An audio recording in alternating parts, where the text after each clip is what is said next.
вами снова я, Евгений Манаенков, и вы смотрите Клуб путешественников. Сейчас мы с вами отправляемся в Абхазию, в город Гагра. Я приобрел тур от компании Travelata. В тур включен перелет в 2 конца и недельное проживание в гостином доме. Стоимость тура 20 954 рубля с одного человека.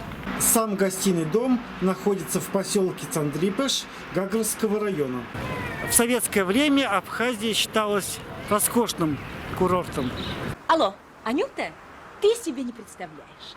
Я сейчас улетаю в Гагры. У меня на руках билет. Время у нас вылета в 19:10. Посадка заканчивается в 18:45. В 22:45 я буду в Сочи Адлер.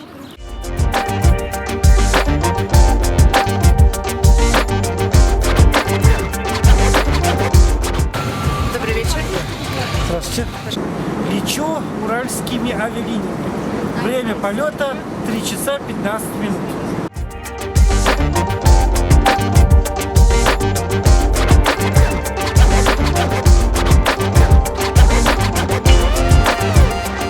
На границе можно много времени провести, переходить границу. Дорогие друзья, мы немного проехали с людьми на машине. Я дал 500 рублей. Сейчас мне нужно перейти границу.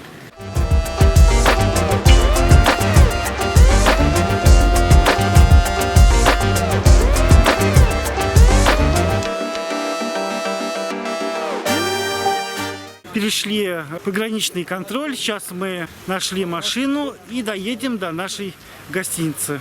А сколько будет стоить там? Сколько будет стоить? 400, да? Да. 400. Все, спасибо большое.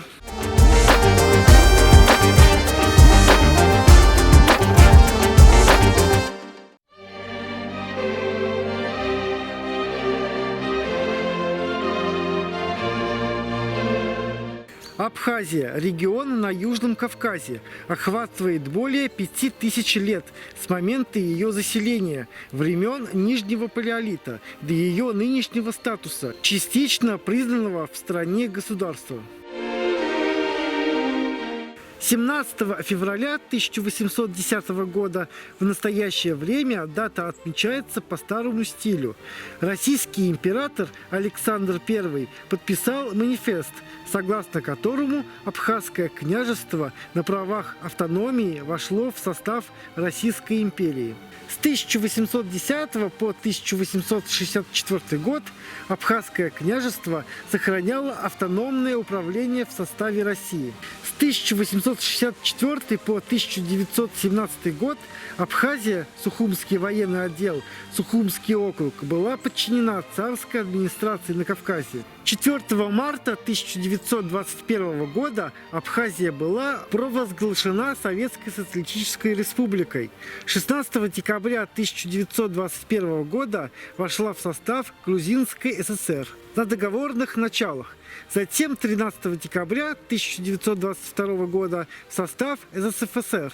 Закавказская Социалистическая Федеративная Советская Республика, как часть Грузинской ССР. 30 декабря 1922 года в составе ССФСР вошла в СССР. С февраля 1931 года Абхазия была в составе Грузинской ССР на правах автономной республики. В СССР Абхазия являлась одной из основных без высококачественного табаководства, развитого чаеводства, цитрусоводства. Были развиты виноградство, плодоводство, овощеводство, зерновое хозяйство и животноводство. Большое значение в экономике Абхазии имело курортное хозяйство и туризм. Вскоре после распада СССР Абхазия заявила о независимости от Тбилиси. Грузия 14 августа 1992 года ввела в Абхазию войска, но встретила там вооруженное сопротивление со стороны местных ополченцев и пришедших к ним на помощь добровольцев.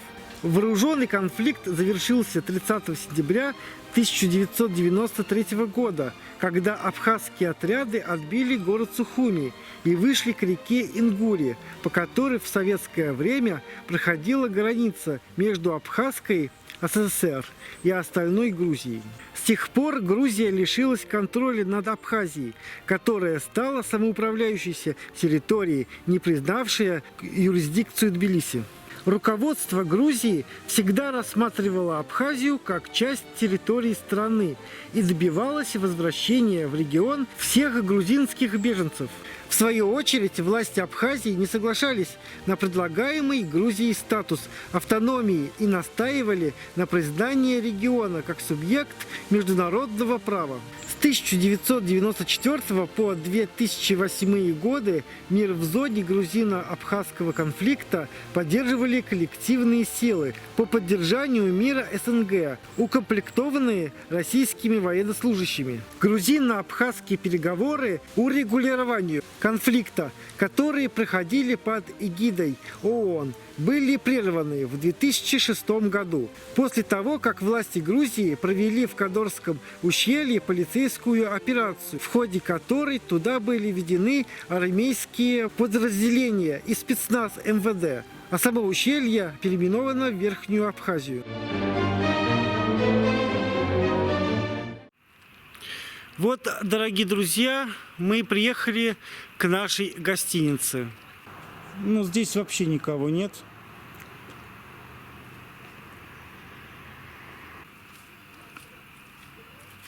Нам кажется, надо позвонить.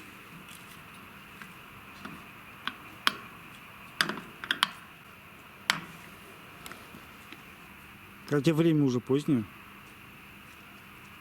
Сразу предупреждаю, это беседка наша. Вы можете спокойно, абсолютно ходить вот в эту беседку огромную.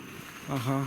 Вот это здесь есть чайники, ложки, вилки, поварешки, холодильники, шмолодильники, все дела.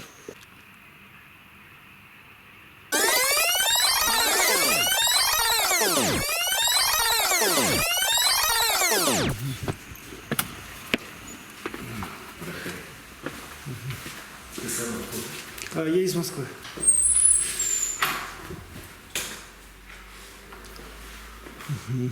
Вот такой у нас уютный номер.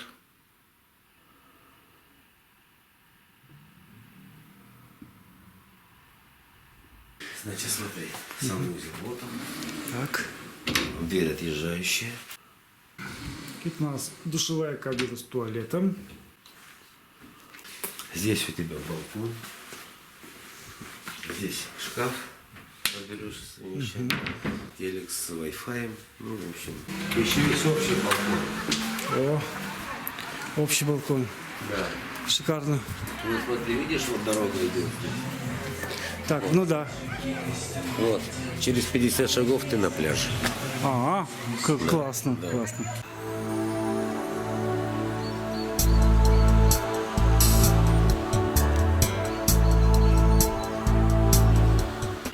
Ну, дорогие друзья, я позавтракал, вышел из гостиницы и сейчас прогуливаюсь по поселку. Абхазский поселок Цандрыпыш не назвать историческим центром с большим количеством достопримечательностей. В этот поселок отдыхающие приезжают ради широких пляжей и чистого моря. И мало кто знает, что здесь есть уникальное историческое место, один из самых древних в Закавказье, если не самый древний храм. Дорогие друзья, я сейчас нахожусь возле древнего Цандрыпышского храма. Это Цандрыпышская базилика, находящаяся в самом центре поселка. Ее также называют Гантианская базилика по старому названию поселка или Гантианский собор. Цандрыпышская базилика возведена в эпоху правления византийцев, ориентировочно в 543 году.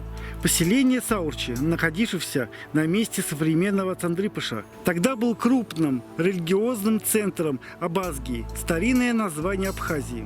В качестве строительного материала для храма использованы крупные неотесанные блоки известняка. О храме известно также, что изначально он обладал превосходной акустикой. Этого старинные мастера достигли тем, что в стенах были замурованы пустые звуковые кувшины. Когда-то базилика была крупным культовым центром. Здесь поклонялись святыням, крестили детей, а под полом хранили представителей знати христианской общины. Базилика была разрушена турками в 1576 году.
Вот какая красивая зона отдыха собственными руками.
Море превосходное, очень теплое.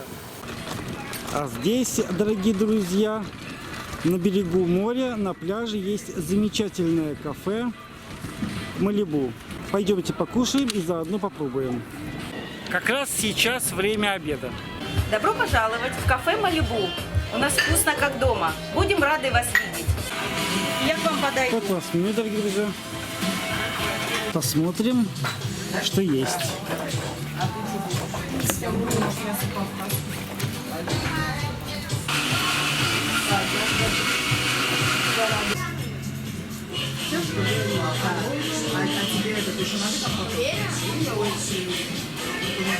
Мне принесли еду.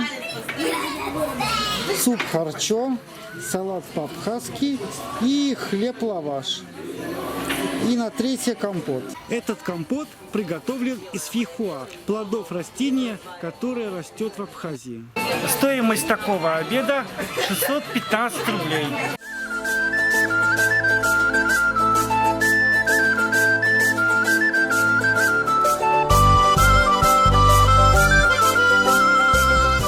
Можно пообедать и полюбоваться морем.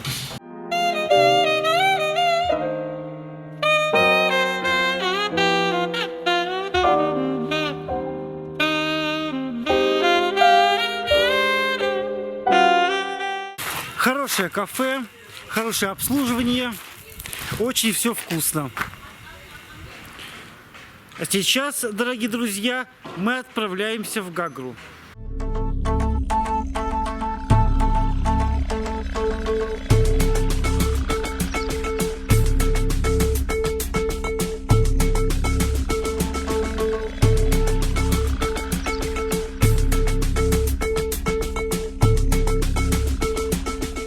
Дорогие друзья, а мы сейчас поднимемся на смотровую площадку, и я вам покажу, какой замечательный вид открывается на Новую Гагру.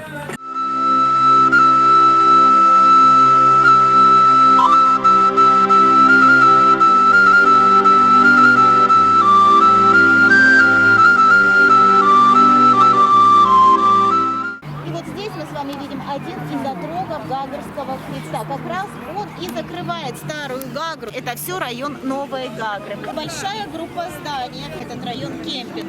Вдоль улицы Абазга, над самым берегом моря, идет набережная, площадь Победы. Вот там вдалеке, вот как спичечные коробки, в самом-самом далеке, это курорт Пицунда, голубое лукоморье Кавказа. И вот те горы, это не горы, это холмы, это Миссерские гряды, Миссерские холмы. Именно там расположен Пицунда-Миссерский заповедник. Вот это вот треугольное здание, это отель «Европа». Реликтовая пицунская сосна в своем естественном произрастании. Дело в том, что все хвойные при нагревании выделяют фитоциды. Так вот, пицунская сосна за счет длины своей хвои 22-25 сантиметров выделяет в 5-6 раз больше фитоцидов, и они обладают антибактериальным действием. Мы отправляемся дальше.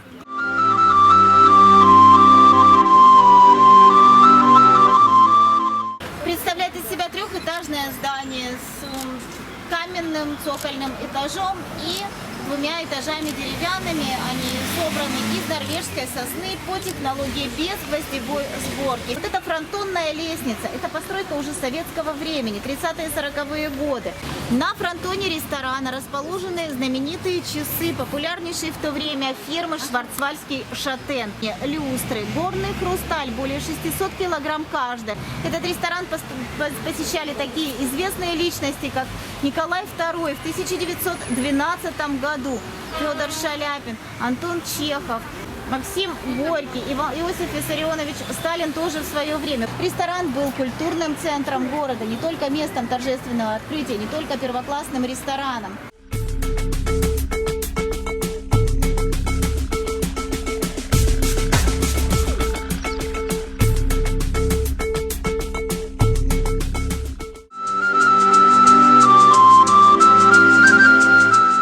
Находимся возле парка, основанный принцем Альдебургским.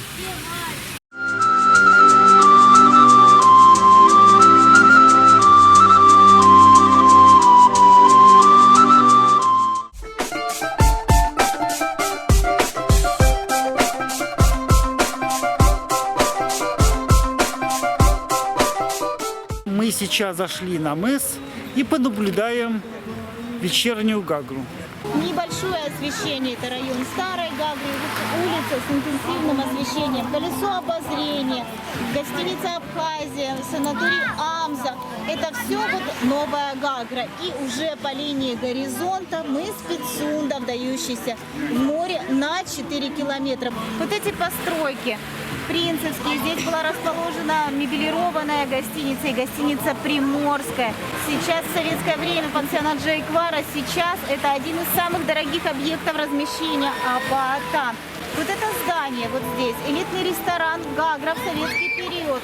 Это дворец принца Альденбургского. Построен в период с 1901 по 1904 год. Вот это здание с двумя башенками. Дом купца Темницкого, чуть дальше, дом Федорова. Дорогие друзья, мы находимся на колоннаде, эмблема Абхазии.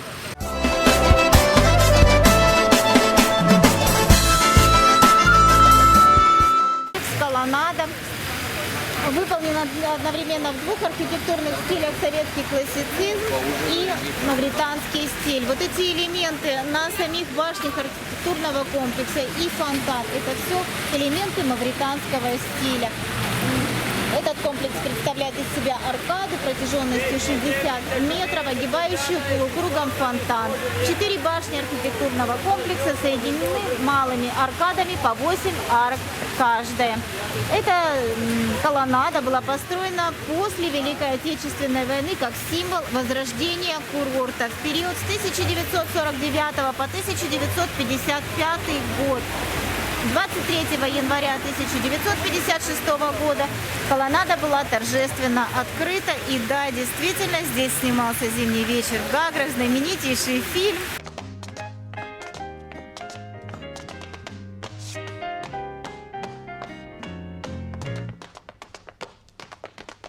Напротив расположено здание знаменитого двузального театра.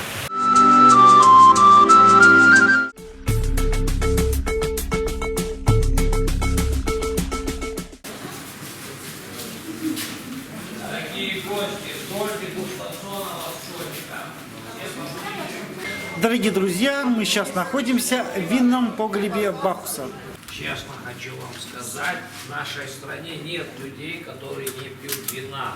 Или которые не умеют делать вина. В нашей культуре это считается некрасиво, друзья. Пьют у нас все. Вино – напиток святой. Поэтому, когда мы держим бокал вина, мы всегда стоим. Абхазы первый тост поднимают за Всевышнего. Регион набожный, исключения нет. Это делают все. Эти напитки будут другими. Вот жалеш – это сорт винограда, из которого сделан этот чудо-напиток. Поднимаем, друзья, рюмочки и начинаем нашу нетрезвую программу. Он выдержанный, ему чуть-чуть больше 2 лет.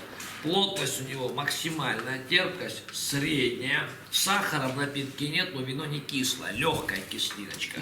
Ну и, конечно же, богатое послевкусие. Приступаем мы вот с такими корзиночками конуснообразными. Их форма позволяет удобно пролазить сквозь веточек. Заостренный носик помогает пробивать крону. А если корзинка срывается, она втыкается в землю и виноград не осыпает. Мы вас сейчас познакомим с вином. Чтобы нам сделать вино лыхно делается из Изабеллы. Мы Изабеллу собираем не в сентябре, когда она поспевает на Черноморском побережье, а в конце октября. То есть на месяц передерживаем. Теряем 40% урожая. Крепость таких напитков невысокая. Но, так как сахар свой здесь, я вас познакомлю вот с такой посудой, которая очень популярна за абхазскими столами. Это ритон, объем 1200 грамм, держится 2 руками. Нужно реализовать меньше, чем за 1 минуту. Далее необходимо перевернуть и всем показать, что он пуст. Кинцбараули, Мукузани, Алазанская долина, такие нашумевшие кахетинские бренды, которые не встречаются на побережье Краснодарского края и Абхазии. Но сейчас идет речь о Черноморском побережье Кавказа, и здесь правит Хванчкара. Нам будет приятно, если вы все ее отведаете именно так, как пьем мы, друзья. Удачи! Теперь она вам понадобится. Обязательно все отведайте, потому что большую часть на этой планете полусладкие вина – это компоты, друзья. А вы здесь поймете, что вы пьете вино, друзья. И терпкость, и вязкость. Сахар обычно все это притупляет, но здесь настолько напиток умело сделан, что все плюсы всплывают перед вами. Поэтому мы хотим, чтобы вы все его оценили. Оценить его нужно именно в нашем стиле, по-кавказски, друзья. Потому что мы его пьем от души.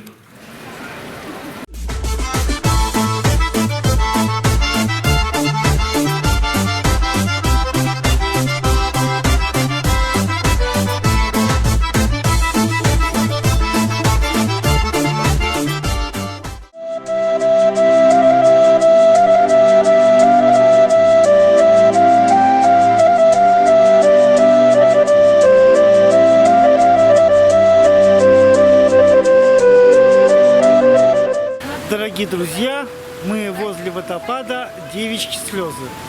Водопад Девичьи слезы находится у берега реки Бзыбь, на пути из Гагры к озеру Рица. Вода устремляется вниз из высокогорных лугов и просачивается сквозь толщу скал известняка, приобретая необыкновенную прозрачность и чистоту. В солнечную погоду капли переливаются на свету радужными бликами, а ранней весной в период таяния снегов превращается в хрустальные нити. А здесь можно загадать желание и привязать ленточки. Стоимость ленточки 100 рублей.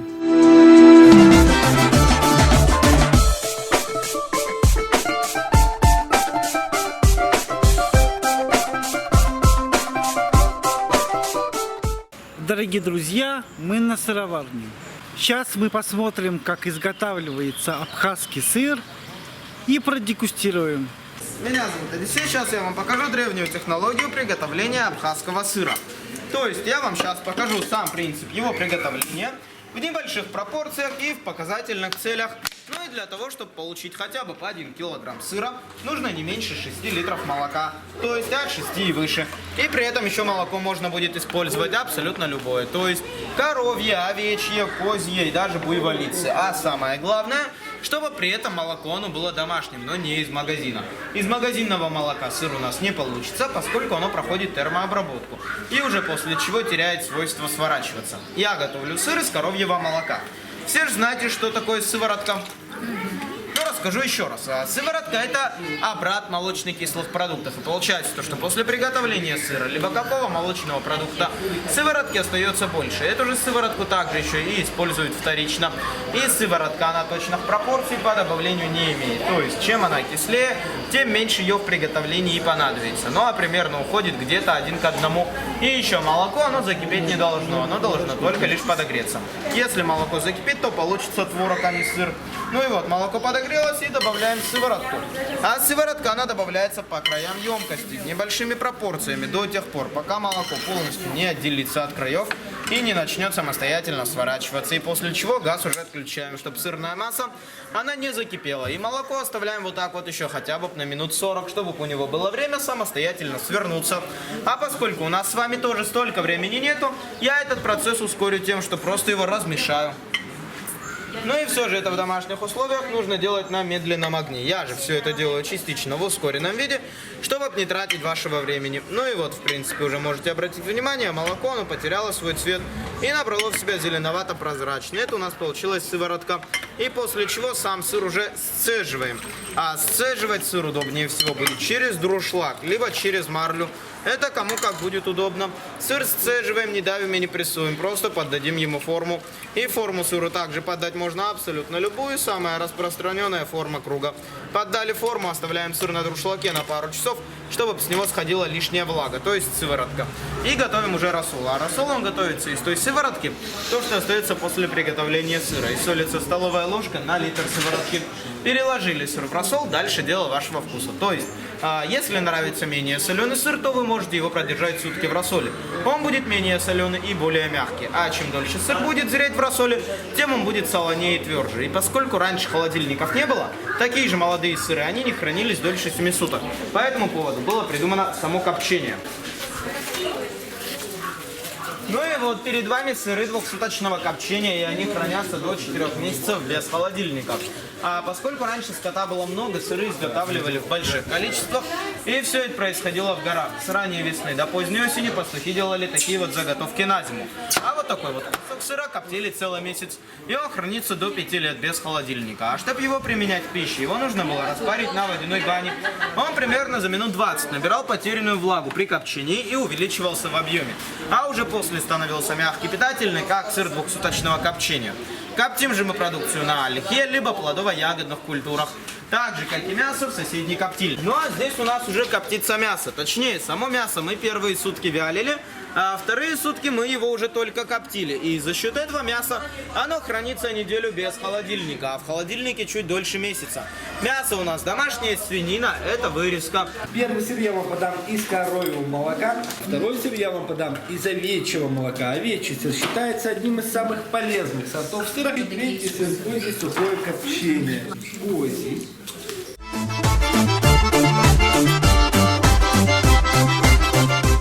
Не на мускате, на миндале. Ой, на миндале. Я не помню, но я знаю, как делать самолет. Мне уже 22-й год идет, и за 22 года.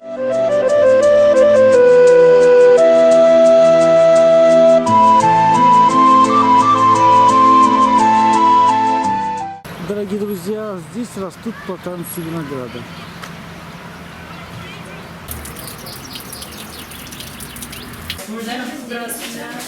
Проходите поближе, окружайте столик.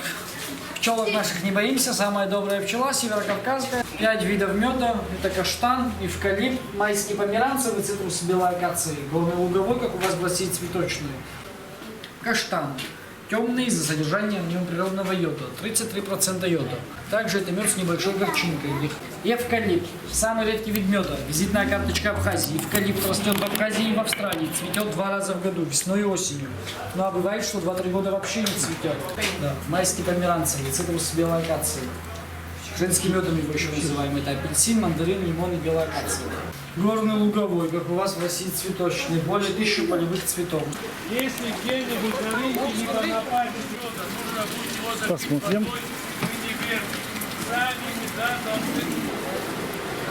Это правильные пчелы, а значит, они делают правильный мед.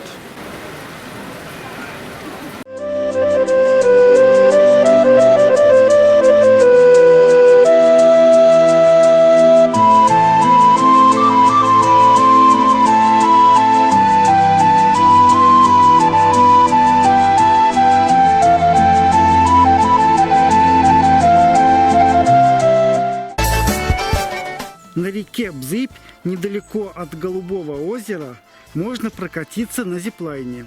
Вы будете скользить по стальному тросу, натянутому через реку Бзыбь, и поймаете ощущение полета. Во время спуска вы увидите одну из самых известных и могучих абхазских рек с высоты. Полюбуйтесь скалами, которые обступают ущелье.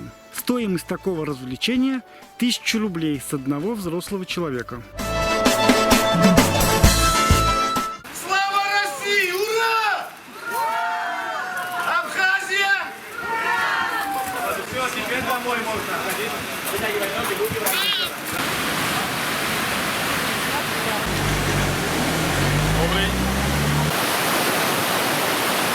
Голубое озеро находится в Абхазии, в Рыцарском реликтовом парке, на правом берегу Бзыбь. Вода в водоеме имеет насыщенный голубой оттенок и никогда не замерзает. Его называют нерукотворным чудом Абхазии. Даже в самые жаркие дни вода не прогревается выше плюс 10 градусов по Цельсию, а зимой водоем не покрывается льдом. Несмотря на то, что в Голубое озеро впадает полноводная горная река с сильным течением и характерным шумом, водная поверхность остается спокойной и неподвижной, будто зеркало. Озеро называют мертвым, поскольку в нем не живут рыбы, планктон и даже нет каких-либо растений. Цвет водоема ярко-голубой в любую погоду и время года. Кажется, что вода в Голубом озере мутная, хотя на самом деле она чистейшая. Этот феномен связан с его габаритами. Диаметр водоема маленький, около 20 метров, а при его большой глубине, падающие под углом, солнечные лучи не достигают дна.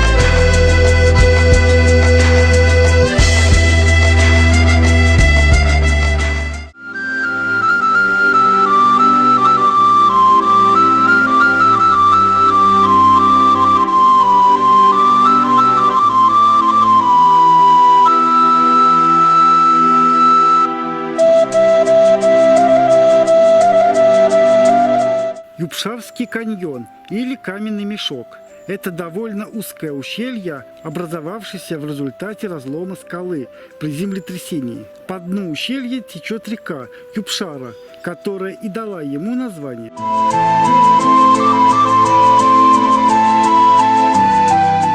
Поднимемся.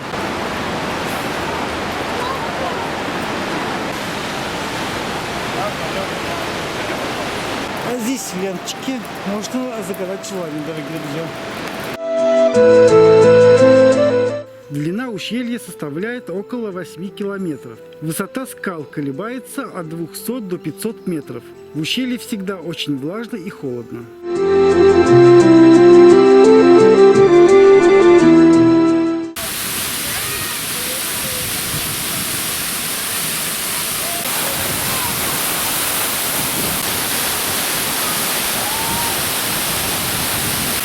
Находимся возле водопада Мустис. слезы.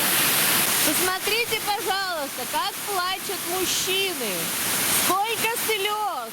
Мужские слезы – один из примечательных водопадов Абхазии, которые можно увидеть по пути из Гагры к озеру Рица.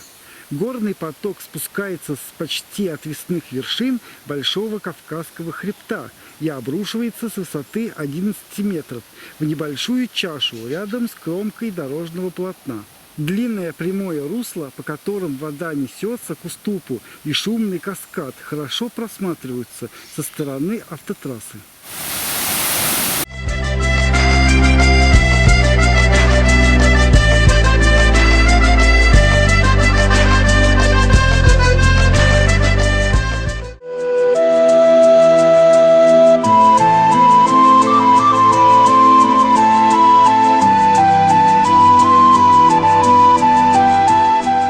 Посмотрите, какой замечательный вид. Рица – горное озеро ледниково-тектонического происхождения на Западном Кавказе, в Гудаутском районе Абхазии. Озеро Рица – одно из чудес природы Абхазии. Оно расположено на высоте около 950 метров над уровнем моря и окружено со всех сторон горами и проросшими густыми лесами.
Несмотря на то, что сегодня погода не располагает к тому, чтобы увидеть самые красивые оттенки озера, все равно очень интересно и здорово, и красиво. В общем, Абхазия нам понравилась. Такая интересная страна, такая с точки зрения, да, природы. Если хочешь посмотреть, да, на девственную природу, горные реки, озера, то это, в общем, сюда. Все очень понравилось. Замечательное место озера Рица и каньон, на котором мы были, Икширский, вроде бы, да? Замечательная экскурсия. Всем советую посетить это замечательное место.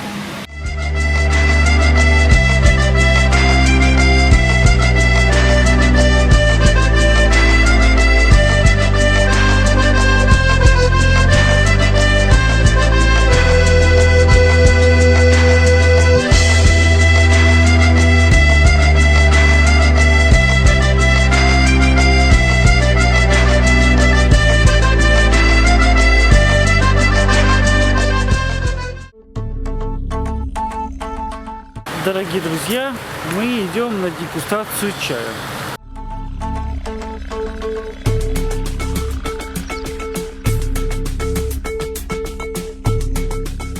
Сегодня мы будем пробовать элитный сорт чая. Элитный означает, что собирается в мае месяце верхушечка, макушечка, первые 3 листочка самого лучшего чая. Это ручная сборка. Начнем мы с желтого чая. Что желтый? Каждый чай ферментируется по-своему.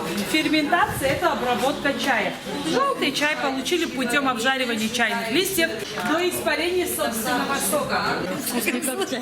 Давайте далее попробуем красный чай. Чай для спортсменов, как мы его называем.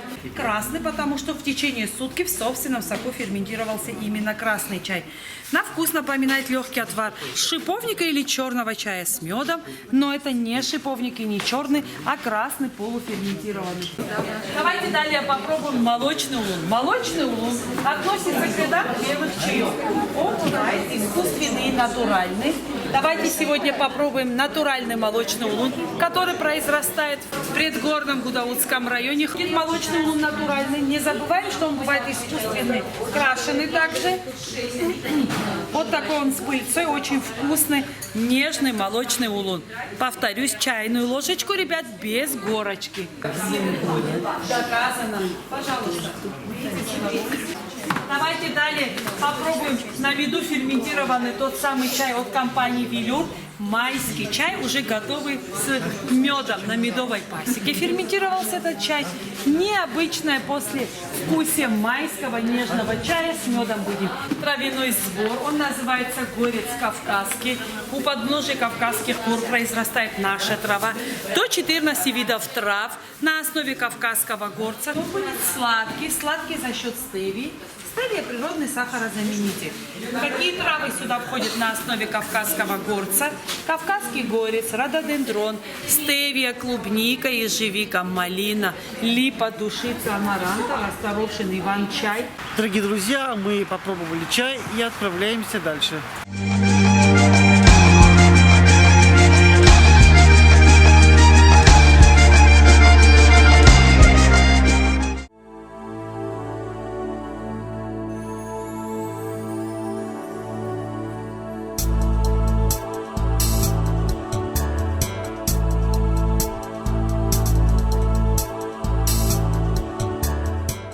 Дорогие друзья, мы находимся в Лыхнском храме.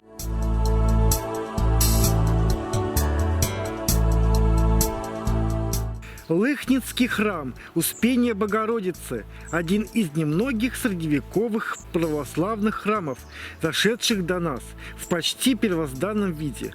Он был построен в X-XI веках, а вот сохранившиеся внутри фрески в византийском стиле появились позже, в XIII веке. Когда грузино-абхазская война закончилась, святыня оказалась на территории Абхазии, но грузины мечтают вернуть ее и даже подают всевозможные прошения в международные комитеты, надеясь остановить инициированные абхазцами реставрационные работы. Важная деталь в истории храма – его расположение. Это сейчас Лыхны является обычным селом, а когда-то оно было самой настоящей столицей, из которой абхазские правители руководили своим княжеством. В какие конкретно годы был построен храм Успения Богородицы в Лыхны и при каком из правителей до сих пор не установлено. Большинство исследователей полагают, что закладка сооружения из очищенного камня пепельного цвета состоялась в начале X века. Скорее всего, строительством руководило сразу несколько архитекторов, подчинившихся местному епископу.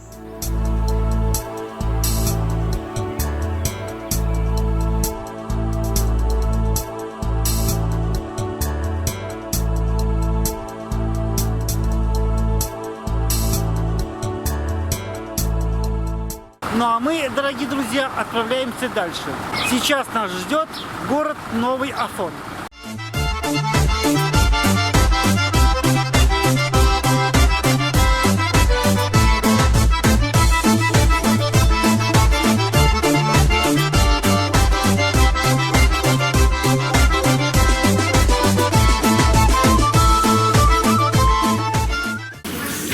Дорогие друзья, вот наше меню.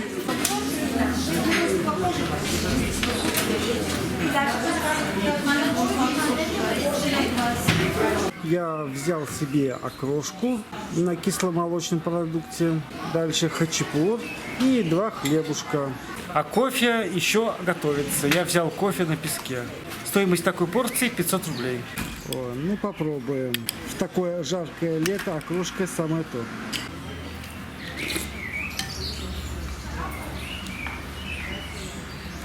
Попробуем хачапури.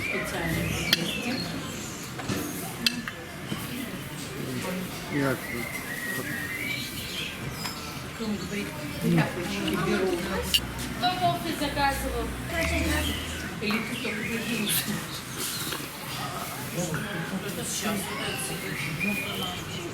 Обед не очень понравился. Окрошка мало всего. Кофе на песке обычном я ничего не почувствовал. А хачапури одно тесто. Идемте дальше.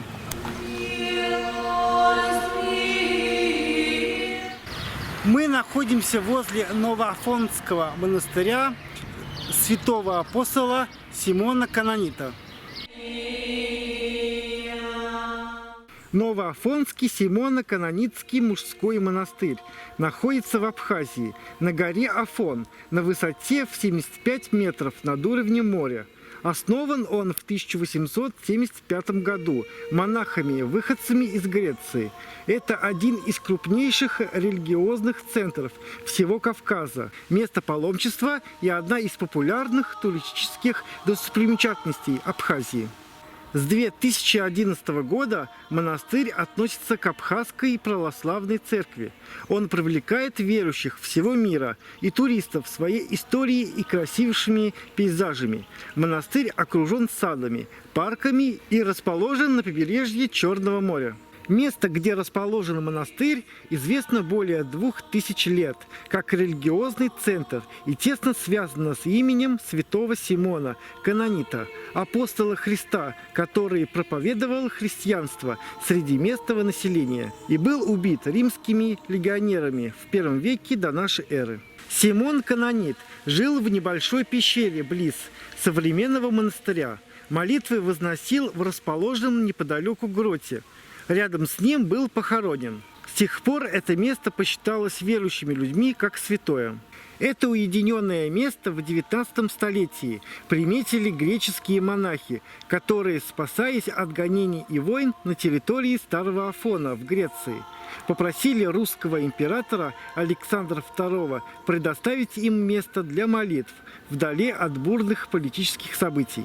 Им были выделены земли у подножья и сама гора Новый Афон, на которой в 1875 году и началось строительство монастыря. Прерываемое войнами, оно завершилось только к началу XX века. Однако первые постройки и храмы были созданы за несколько лет.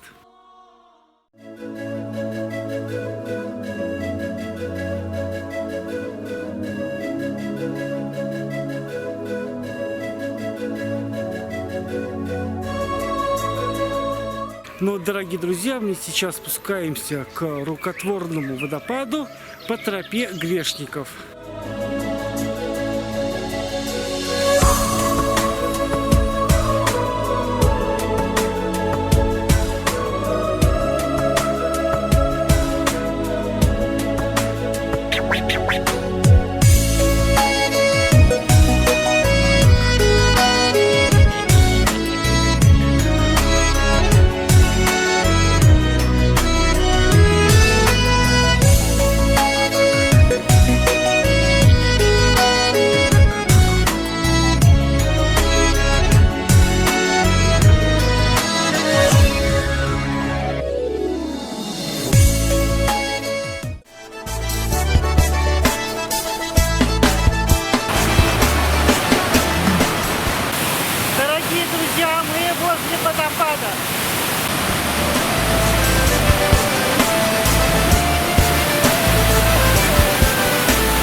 любого туриста никогда не останавливаетесь, а тем более не соглашаетесь с аниматорами в костюмах. Они сдерут с вас денег намного больше, чем вы себе представляете. Лучше, чтобы цена фотосессии заранее была написана. Ну а мы идем дальше.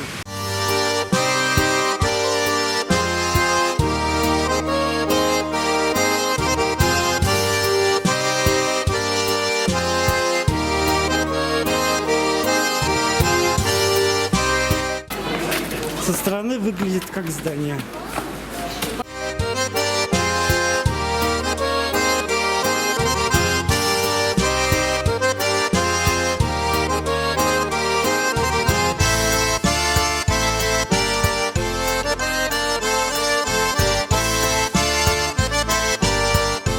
Стоимость 700 рублей с одного человека. Я понимаю, один из них.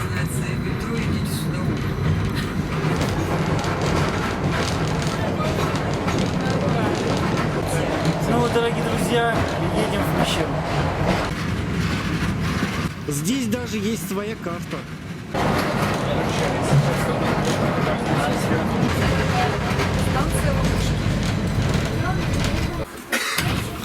Выход с правой стороны. Вот здесь так прохладно, так хорошо.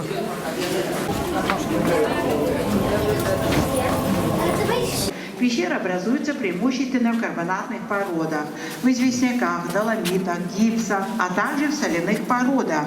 Пещера образуется путем размывания трещин в карбонатных породах под воздействием вод, обогащенных угольной кислотой. Такой процесс и называется карстовым. Карстовому процессу своим происхождением обязана и Новоафонская пещера. Еще с древнейших времен в Новом Афоне была известна яма под названием Бездонная. Шли годы, тысячелетия, но никто не решался спуститься в эту бездонную яму. И лишь в 1961 году без специального снаряжения по простой веревке на глубину 35 метров спустился 16-летний юноша Гиви Смыр. Но спуститься до дна пещеры, пройти по ее горизонтали удалось группе научных сотрудников, в состав которого входил и Гиви Смыр. Строительные работы здесь были начаты в 1968 году и были завершены в 1975. Вот там наверху, где сейчас мигает красная подсветка, это освещается дно бездонной ямы, откуда впервые спустились первооткрыватели. От поверхности до красной подсветки 140 метров. Спуск очень сложный. Спелеологи спускались непрерывно более 8 часов. А общая глубина всей пещеры 185 метров. Суммарная длина пещеры 3300 метров. Перед вами подземное озеро. Обычная глубина озера 26 метров. Температура воды плюс 9-10 градусов. Вода в озере пресная, рыбы нет. Дно озера является самой низкой отметкой всей пещерной системы. 36 метров над уровнем моря. Общая площадь озера 400 квадратных метров.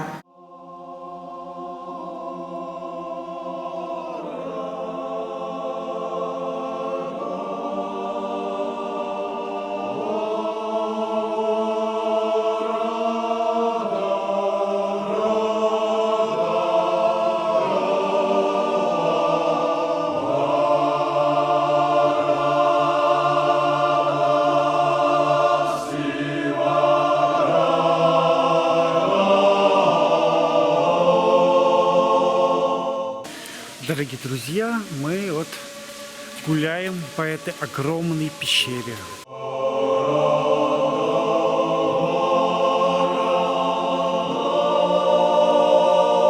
Это самая водяная часть всей пещерной системы. Сюда постоянно поступает вода. А за второй вот на той стороне места слева от вас внизу самый низко расположенный участок зала, воронкообразная горловина, которая целиком и полностью заполнена отложениями вязкой глиной.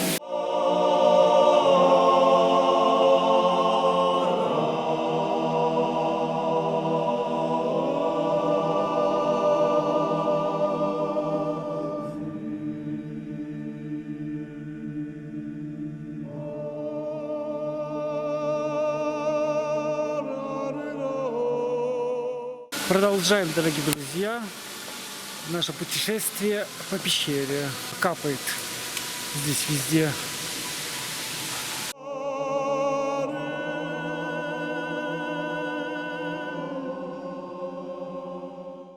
В районе этого озера с пеленками было собрано около 150 экземпляров редкого вида жуков, так называемых пещерных жужелиц, которые крайне редко встречаются в пещерах.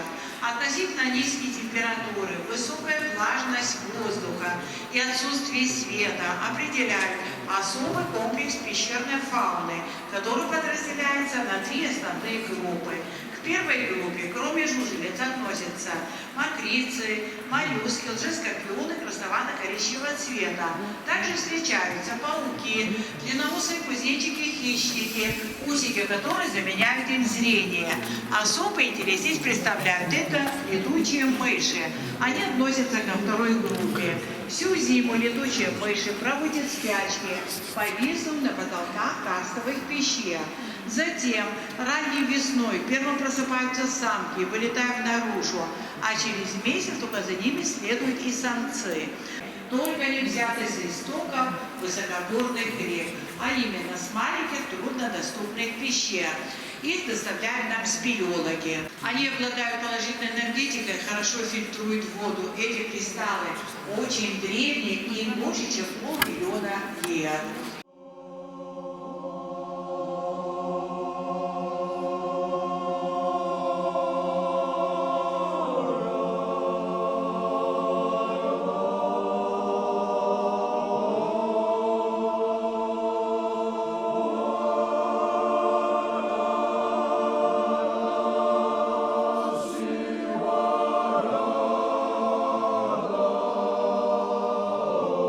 Натечное образование.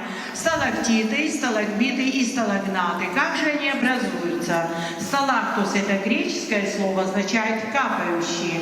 Вода, насыщенная углекислым газом, превращается в слабую угольную кислоту. Проходя сквозь толщу известняка, растворяет его, обогащается кальцитовой солью. Эти кальцитовые кристаллики выпадают из раствора и наращиваются, образуя сосульку. Сталактиты бывают различной формы, конусообразные, эксцентричные, занавесообразные, только трубчатые и так далее.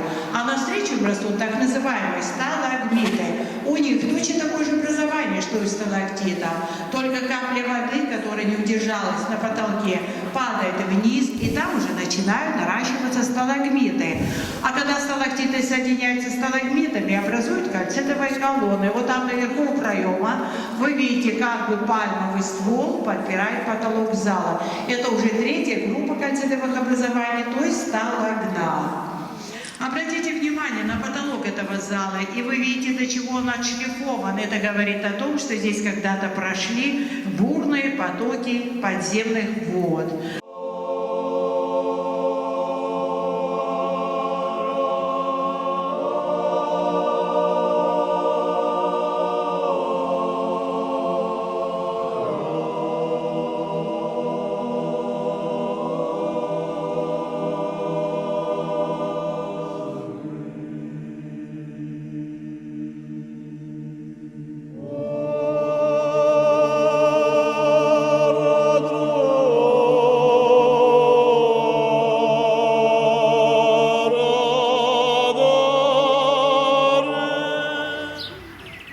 Дорогие друзья, а мы отправляемся в горы на джипе.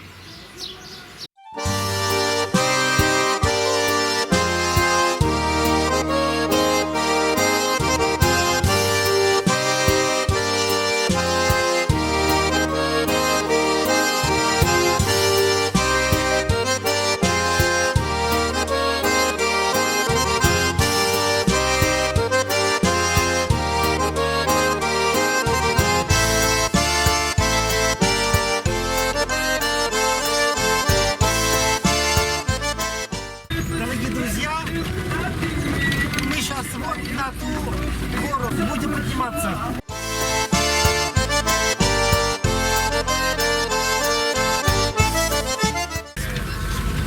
Да, вон с нами. Это 8-летняя школа была. Здесь перекурим. Каждый день вы сюда поднимаетесь? Ну, зимой нет, но летом это каждый очень день. тяжелая дорога. Пока перерыв.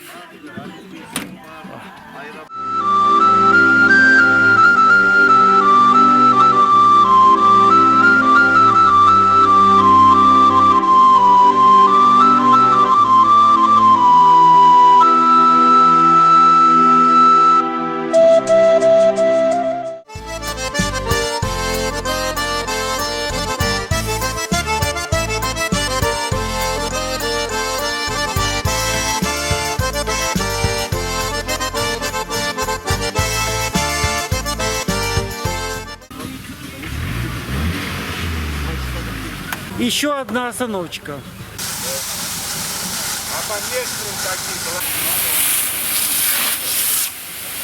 Отправляемся дальше по горной дороге.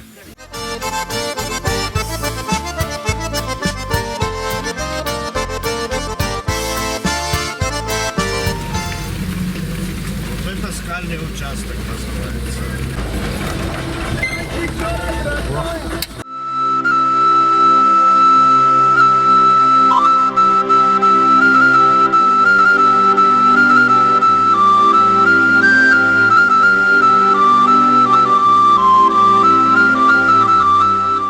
У нас сейчас снова небольшой перерыв, дорогие друзья. После такой трясучки на иномарках даже не пытайтесь проехать по такому маршруту. Да, посмотри, как облака красивые. Посмотрите, дорогие друзья, какая здесь красота.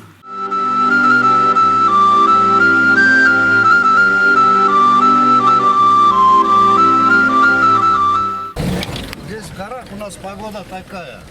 То туман, то солнце. Я в том году, например, приехали мы с отдыхающими тоже. Здесь погода хорошая была. У меня такое, как будто предчувствие. Обычно в горы едем, на обратном пути на водопад.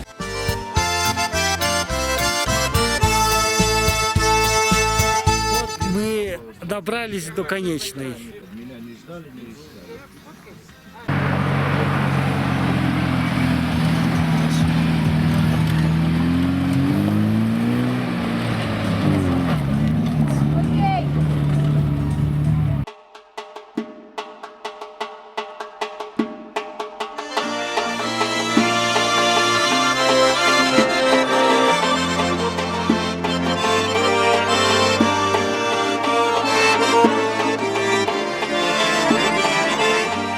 Ну а сейчас, дорогие друзья, мы идем на вершину.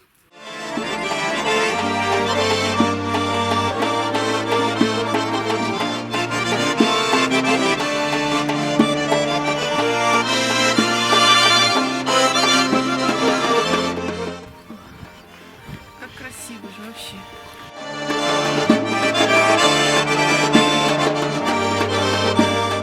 Ну, дорогие друзья, нам еще подниматься и подниматься. Как дела?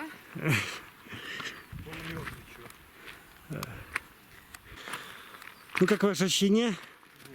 Полумертвый. Это только начало. Потом постенько.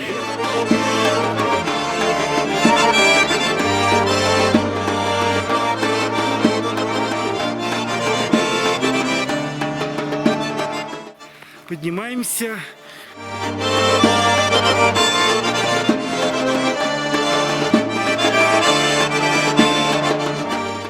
Здесь, дорогие друзья, уже дорога узенькая.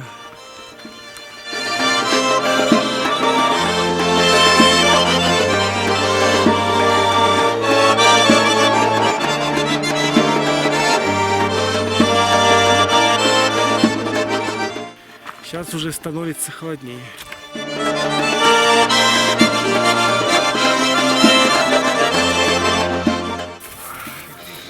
Снег.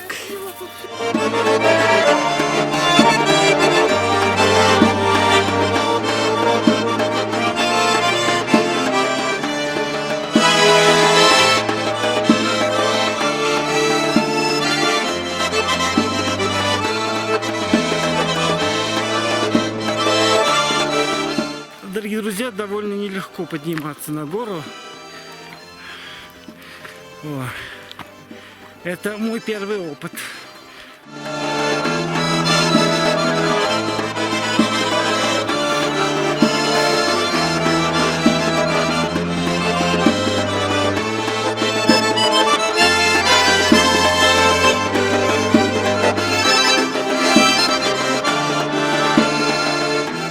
Спасибо. Пожалуйста. На здоровье, дорогой. Закуси. Сыр покушай. Посмотри. Сыр вообще? Божественно. Вкусно, Да, да? да. На здоровье. Ну, до верха надо дойти.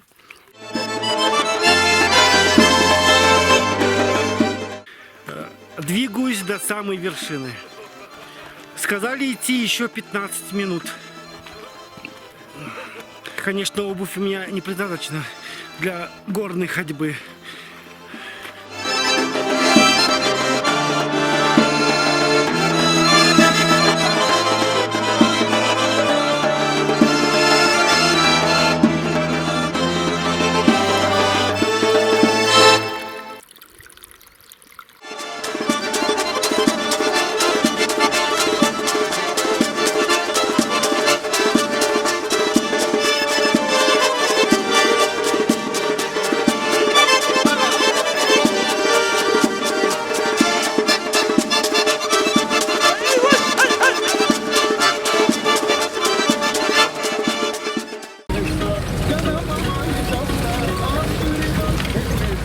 Теперь мы едем к водопаду.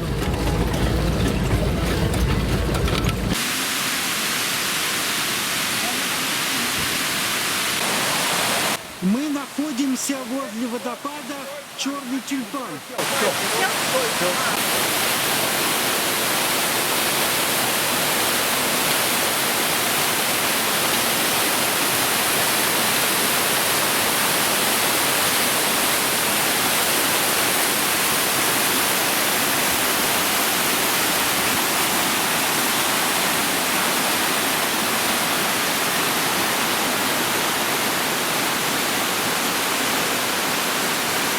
Здесь девочки нашли вот такую ящерку. Ого.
Замечательная экскурсия, только это приходится привыкнуть к тряске такой.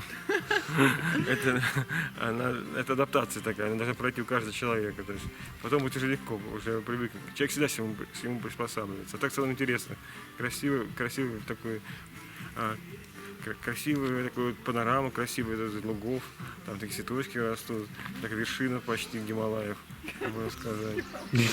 Вот это, я про там не был, но наверное, типа Гималаев. И вот такой водитель хорошо, такой профессионально ведет, все замечательно. Там это культурные такие кавказские мужчины научат правильно этикету.